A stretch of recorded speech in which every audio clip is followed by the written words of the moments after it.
Hi, my name is Abbie Appel, and today we have Danielle here to perform strength training and stability training movements on the JumpSport Pro Series fitness trampoline. Now, many of us have bounced on a trampoline, so we know the benefits, the cardio benefits of bouncing on a trampoline. But the JumpSport trampoline is so sturdy with the frame the way it's designed that we're able to do some strength training, stability training if we just use a few key pieces of equipment. So Danielle is here to perform one lower body movement using the tubing and the trampoline. The trampoline is an unstable surface, so it's going to make some of her movements a little bit more challenging. And to perform one upper body movement with the tubing attached to the frame. So Danielle is executing a hip hinge. Now this is a single leg hip hinge which requires a lot of balance. And you'll notice right now she's got one foot placed in the center while the other heel is up. So from here I want you to lift your chest, Danielle, and I want you to hinge at the hip, driving your hips up and back, so lifting the tailbone, and then stand back up. Nice, try that again. So as she's hinging, she's maintaining a straight line with the chin tucked a little bit. Yes, from the head all the way to the hips, and lift back up. So as you hinge back, lift the tailbone, and stand back up. And now there's an added bonus because we're adding the tubing, we're adding more load to the movement, but it requires her to use the back of her shoulders and the middle muscles of her back. And by using the middle muscles of the back, we can get the glutes to work just a little bit more effectively. Bracing through the core, try to keep the hips very square. Last one, and then we add a little bit more of a challenge. Now go ahead and take your lifted foot behind the trampoline, just holding on right there. Now try to square the hips just a little bit, and when you're ready, go ahead and hinge at the hips. Same action, same movement. Nice. So you can see she's maintaining a soft knee, so her center of gravity is a little bit lower. Again, giving her a little bit extra balance. Good, lifting the tailbone, reaching the shoulders away, bracing through the core. Try that one more time. Hinging, square the hips, drop that hip just a little tiny bit. Yes, and then stand all the way back up.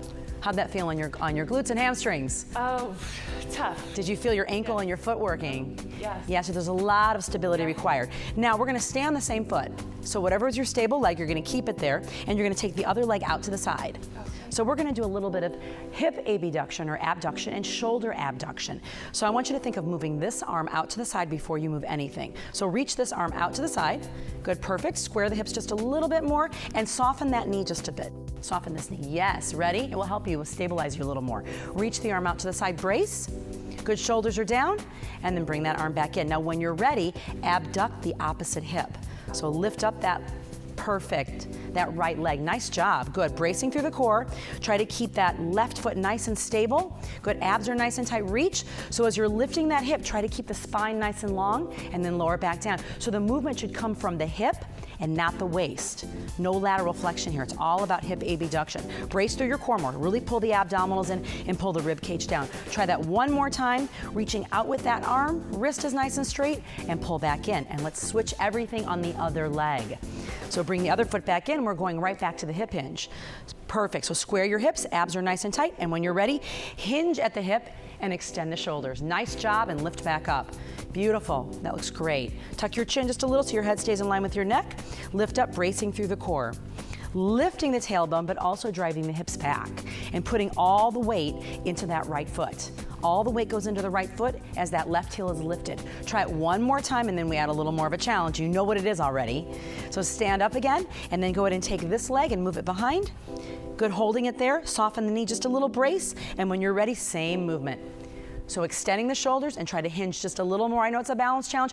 Make sure you find your center before you start to move. Make the movement intentional. Lifting the tailbone. Good, softening that knee just a little more right here. Just bend it a little bit. When you're ready, bend and then hinge.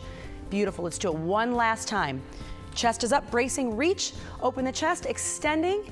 Arms are up, and then stand back up. Good, now same leg, and then move this leg out to the side. So we're getting ready to move and use upper body. So this time, just reach that opposite arm out to the side. Abs are nice and tight. Soften that support leg. Good, reaching out. So soften your support knee just a little teeny tiny bit more. Bend it a little bit. Yes. Now when you're ready, come back down and try to abduct this hip. Good, just a little bit, not very high. Again, remember, you want to keep that spine nice and long. Core is tight. Good, abducting from the hip, lift the leg, perfect, right there, and then come back down. Think about that nice stable core. So you're bracing, the ribs are pulled in, the shoulders are down as you lift the arm. Nice job. Let's try just two more of those. Wrist is straight, abs are tight. Good, last one, reach out and hold it, hold it, hold it.